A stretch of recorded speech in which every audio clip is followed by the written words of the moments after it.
This is the Common Man News Network. Welcome to continuing coverage of the State of the Commonwealth speech. We're just moments away from Common entering the House studio. Studio B, that is. Studio A, of course, the on-air studio. Studio B being the secondary and, of course, much bigger studio. It seats approximately 500 people. Many of them, of course, fan personalities, the fan brain wizards, sales, the literally hundreds of people it takes to put on the Common Man show. Common, of course, gives his State of the Commonwealth speech every 2 years, whenever someone writes it for him. I believe he's entered the room. Yes, I think we're ready to go. Mr. Speaker, Mr. Program Director, the Common Man.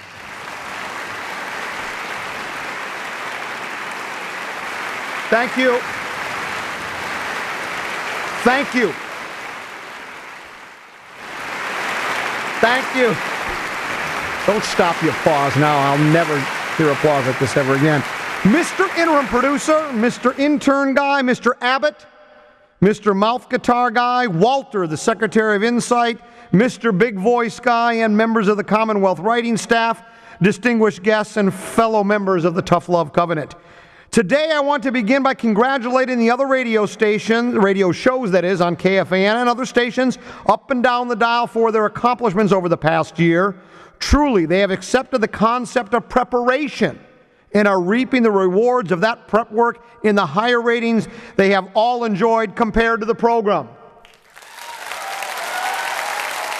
It was 77 years ago that the Common Man first came on the airwaves, and it's been nothing but downhill since. It's no secret that those of us here tonight have had our differences over the past 2 years. The debates have been contentious. Who could forget the great "What Makes It a Sport" debate of last March? Or the emotional "Could the Connecticut women's basketball team beat a Division III men's team" controversy that was argued so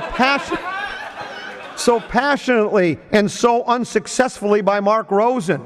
And of course, the ongoing debate over who should be playing quarterback for our beloved and hapless hometown team that has sparked many a heated word. We have fought fiercely for our beliefs, even when we didn't know what they were. That is what a robust Commonwealth demands. That's what helps set us apart as a program. Yeah!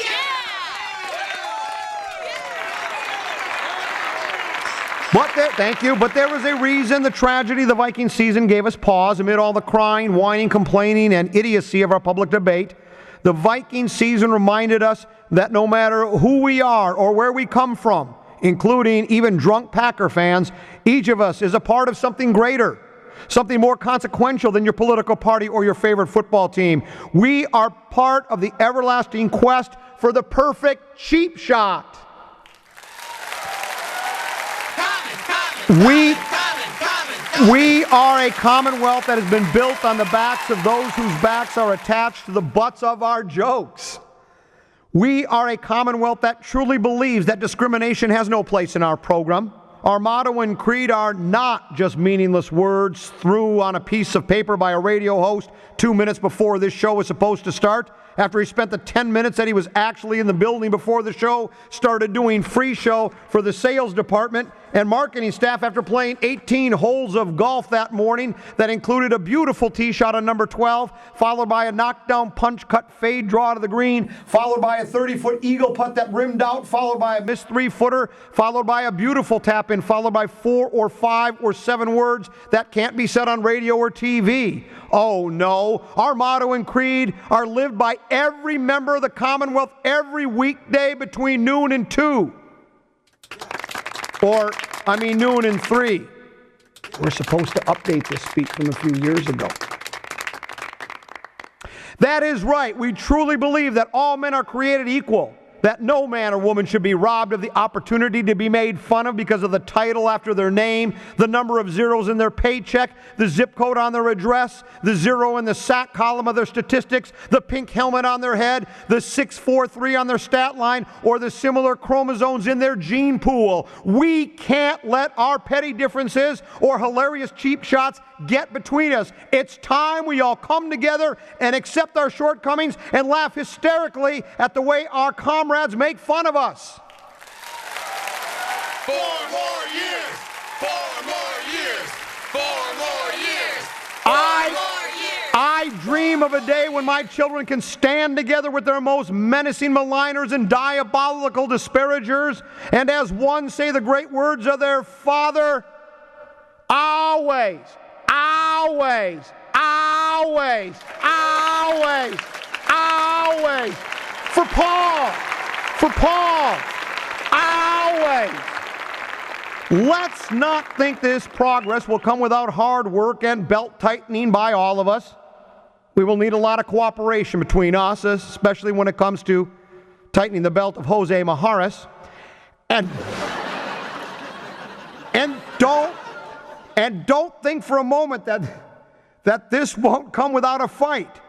We all know that there are those outside the Commonwealth that would like nothing better than to see the tough love covenant crumble like the bricks of the Berlin Wall or the defense of the Vikings.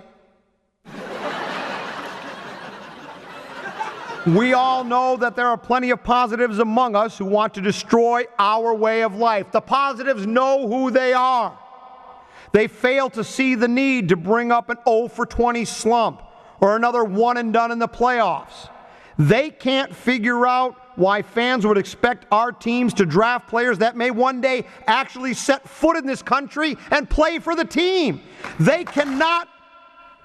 Go ahead. That was a very moving part of the speech, I must admit. They cannot comprehend why a person would ever want to predict the exact time a visiting team will be hitting a home run. In their eyes, our passion for bringing up the shortcomings of others is akin to criticizing Joe Mauer, Mother Teresa, and God himself. Guaranteed contract! Guaranteed contract! Guaranteed contract! It does not stop at the positives. There is an entire other group of people that make up the Commonwealth's axis of evil. They are a group I have in my infinitely wise mind dubbed the neutrons. They are those who just don't get it. They are those who comprehend the humor of the Commonwealth like Mike Morris comprehends the English alphabet. To them, it is something that is useless, uninteresting, and unneeded. Think of the way they interpret the program's humor as the way Morris comprehends the alphabet. Why would he want to bother with it as a means of communication? I should have pre-read the next line. I can't say it on 50,000 watt radio.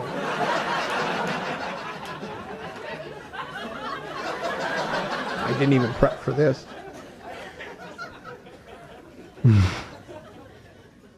The real problem with this group is that they are oftentimes those that are among us, those that might even share a bed with us at night.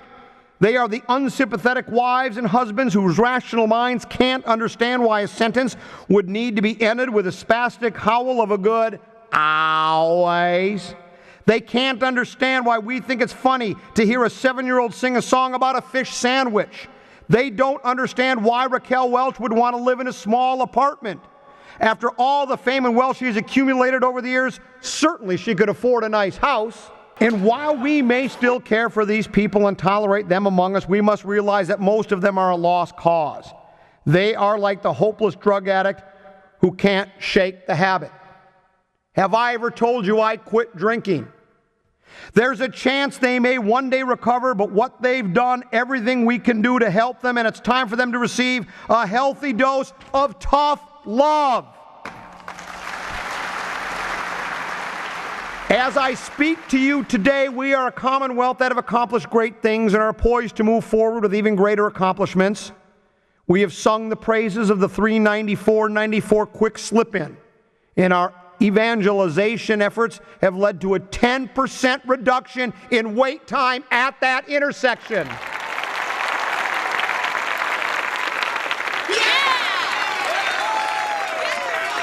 We have shown how the Penn Avenue pit stop can not only help traffic flow, but can provide needed funds to many a hopeless person so they can enjoy another 40-ounce bottle of high alcohol content malt beverage. Guaranteed contract! Guaranteed contract! Guaranteed contract! To those of you hard-headed Brian Oak following people out there, I say to you, open your minds.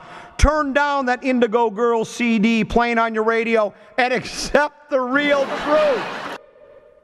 The real truth, the whole truth, and some semblance of the truth. I love the Indigo Girls CD, but But those great accomplishments will not end there. That is why I will be proposing 2 new running segments to my interim producer and station management. I will. That will take the program to new heights. These new segments will push us ahead to levels approaching and possibly even surpassing mediocrity.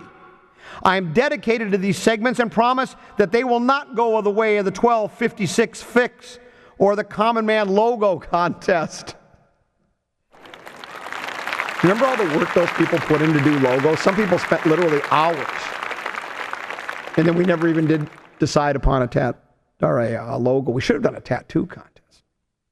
No, I promise you today that these segments will be mainstays of the program for days, possibly even weeks at a time until I forget about them and Tennessee forgets to remind me. But that's not the only change I'm planning for the coming year. I also plan to sift through my stacks of emails and resurrect some of the many bits that have been suggested by listeners. I also vow to motivate Brendan to actually follow through on the bit I've been talking about for 13, 14 years, to have theme music for our frequent callers and emailers. We will follow through. We will overcome our lack of laziness and our laziness and our lack of motivation. We will create new material for the Commonwealth to enjoy. And if we don't, I promise you, we will replace the new material with recycled bits that haven't been done for at least 3 years. Many of you listening to me today are motivated by the new hope being felt within the Commonwealth, but there are others among you who may feel lost and abandoned. Those of you who have finally made their way to the program via our ill-conceived and short live new FM frequency, only to have it ripped out from under you after only a few short days. Your feelings of abandonment are warranted. Who would not be disappointed after being teased by the sounds of my sultry, smooth FM voice, only to have to go back to the static-infested tin garble that is normally received via our AM signal? I promise you today that we will not do that again. Read my lips. No new frequencies. No new frequencies. While I am indeed a very impressive person, the Commonwealth is truly much more than just the common man. There are a lot of great people in the Commonwealth. People like Crazy Al, a man who doesn't let his physical condition prevent him from listening to and contributing to the nonstop nonsense and skullduggery. I think we could all learn something from Crazy Al. Many among us, after surviving a stroke and battling cancer, would turn to the positives. We would be looking for uplifting fairy tale news of hope. But not Al. With every puff of his Pall Mall that he smokes, he is still exuding the same brutal honesty and snarling sarcasm that he displayed as a young boy on the mean streets of Rochester. Crazy Al, from every member of the Commonwealth, I say thank you. I am the common man. I will continue to bless you with the truth, not because I feel the patriotic need to inspire you, but rather because I thoroughly enjoy irritating the crackpot conservatives, the lunatic liberals, and the terrorist Tea Partiers. Every time I get them worked out, it results in a gigantic increase in ratings, and I am not above selling out. In closing, I want to thank all of you for your dedication to the bit. You are all great Americans. For those of you that don't get the bit, I have a nice rod and reel that will be getting plenty of use over the next year. In the words of the great Ben Franklin, ask not what the program can do for you, but ask what you can do for the program. Thank you. Thank you. You're all great Americans. Thank you.